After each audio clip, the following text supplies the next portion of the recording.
Hi எல்லாரும் எப்படி இருக்கீங்க? எத்தனை ஸ்வீட் செய்ய போகிறேன் அப்படின்லாம் தெரியலங்க. இன்றைக்கி ஃபஸ்ட்டாக ஜாமுனில் ஸ்டார்ட் பண்ணியிருக்கேன். 2 கப் மாவு எடுத்திருக்கேங்க. நீங்கள் வந்து எந்த கப்பில் எடுக்கிறீங்களோ அதே கப்பில் எல்லாத்தையுமே மெஷர் பண்ணிக்கோங்க. நல்லா சலிச்சுக்கிட்டேன். ஏன்னா குட்டி குட்டியாக லம்ப்ஸ் நிறையா இருக்கும். இதை கை வச்சே கூட நல்லா நீங்கள் உடச்சி விடலாம். அப்படி இல்லைன்னா சலிச்சுக்கோங்க. பால் பார்த்தீங்கன்னா அதே கப்பில் 1 டம்ளர் எடுத்து கொஞ்சம் கொஞ்சமாக சேர்த்துக்க போகிறேன். உள்ளங்கையில் மாவு படாமல் விரல்களாலேயே நல்லா மாவை பிசைஞ்சு விடணும். கொஞ்சம் கொஞ்சமாக பால் சேர்த்துக்கலாம். 1/4 கப் மீந்து போயிருக்கு பார்த்துக்கோங்க.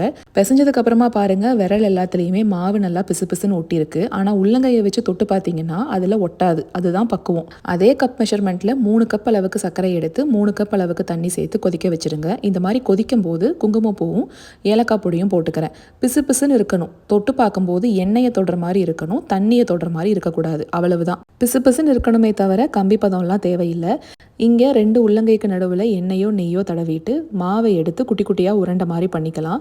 லைட்டாக ப்ரெஷர் கொடுத்து அமுத்தி உருட்டிக்கோங்க. அப்போ தான் நல்லா வரும், வெடிப்பு இல்லாமையும் இருக்கும். இந்த மாதிரி 2யுமே மூடி போட்டு வச்சுருங்க. உருண்டை பிடிக்கிறதையும் சரி மாவையும் சரி காஞ்சு போகாமல் இருக்கும். அப்போ தான் உருண்டையெல்லாம் பிடிச்சதுக்கப்புறமா உடனே பொரிச்சிடுங்க. போட்ட உடனே மேலே வரக்கூடாது. கொஞ்சம் நேரத்துக்கு எண்ணெயில் அது கீழேயே இருக்கணும். அதுக்கப்புறம் பொறுமையாக தான் மேலே வரும்.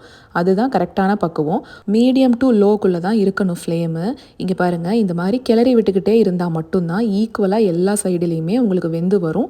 இப்போது நான் ஒவ்வொரு பேட்சாக இங்கே சிரப்பில் வந்து போட்டுக்க போகிறேன். ஏதாவது ஒன்று சூடாக இருந்தால் கூட போதுங்க. சிரப் வந்து நல்லா சூடாக இருந்தது எனக்கு. அதில் ஜாமுன்ஸ் எல்லாத்தையும் நான் போட்டுட்டேன். சூப்பராக இந்த மாதிரி கிராக் இல்லாமல் சாஃப்டாக இருக்கும் ஜாமுன்ஸ் எல்லாம். பால் நம்ம ஊராக இருந்தால் கண்டிப்பாக காய்ச்சி ஆற வைக்கணும். இங்கே கேண்டு மில்க் வாங்குகிறோம் இல்லைங்களா, நான் அதை அப்படியே தான் சேர்த்துக்கிட்டேன். நான் எடுத்த அளவுக்கு 54 ஜாமுன்ஸ் கிடச்சிதுங்க. நான் 2 சாப்பிட்டுட்டேன். மீதி தான் இப்போ உங்களுக்கு காமிக்கிறேன். நான் குட்டி குட்டி உருண்டையாக தான் பிடிச்சேன் இல்லைங்களா, அதனால 54 வந்திருக்கு. 3 கப் சர்க்கரை எடுத்தாவே போதுமானதுங்க. நான் 4 கப் எடுத்தேன். கொஞ்சம் சேர்த்து தான் செஞ்சேன். எதுக்குன்னா அடுத்த நாள் பாதுஷாக்குமே இந்த சிரப்பை நான் யூஸ் பண்ணிக்குவேன். நீங்கள் 3 கப் மட்டுமே எடுங்க, சரியாக இருக்கும். நம்ம நாளைக்கு ஒரு ஷார்ட்ஸில் பார்க்கலாங்களா?